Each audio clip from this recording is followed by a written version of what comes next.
नमस्कार, मी प्रीती. मी मराठी लाईव्हच्या दुपारच्या बातमीपत्रांमध्ये तुम्हा सर्वांचं खूप स्वागत. महाराष्ट्राचे माजी मुख्यमंत्री अशोक चव्हाण भाजपमध्ये प्रवेश करतील अशी चर्चा आहे. त्यांनी आमदारकीचा आणि काँग्रेसच्या सदस्यत्वाचा राजीनामा दिला आहे. अशोक चव्हाण यांची काँग्रेसला सोडचिठ्ठी हा महाविकास आघाडीसाठी मोठा धक्का आहे. आता यावरून ठाकरे गटाचे नेते खासदार संजय राऊत यांनी भाजप नरेंद्र मोदींवर हल्लाबोल केला आहे.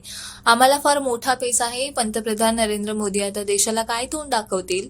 नांदेडमध्ये जाऊन कारगिल युद्धातील शहीदांच्या भूखंडावर अशोक चव्हाण यांनी कसा घोटाळा केला?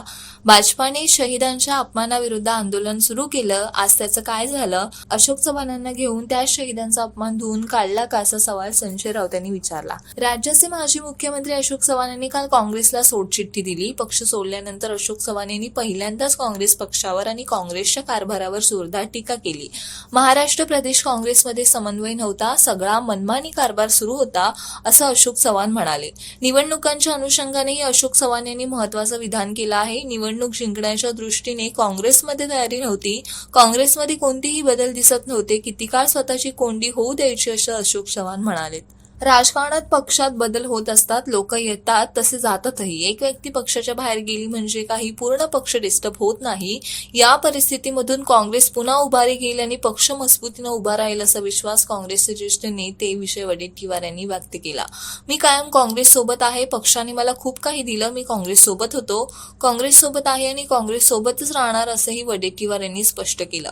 पक्षाने मला भरभरून दिलं. मी शेवटपर्यंत काँग्रेसमध्ये राहूनच विचारधारेसोबत काम करणार, असा निर्धारही त्यांनी व्यक्त केला. एकनाथ शिंदे यांची दाढी दिल्लीच्या हातात आहे, असं ठाकरे गटाचे खासदार संजय राऊत यांनी म्हटलंय. शिंदे यांच्या दाढीसह ते ज्या लंकेत गेली ती लंकाच पेटवणार असल्याचं म्हणत संजय राऊत यांनी घणाघाती टीका केली.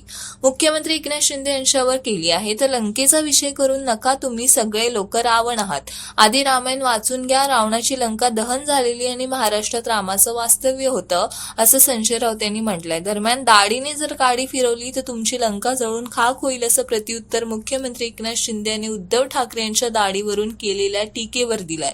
जर कुणीही माझ्या नादाला लागू नका. मी कुणालाही आडवं जात नाही, पण माझ्या आडव्यात कोणी आलं तर मी त्याला सोडत नाही, असा खोचक टोलाही मुख्यमंत्री शिंदेंनी लगावला आहे.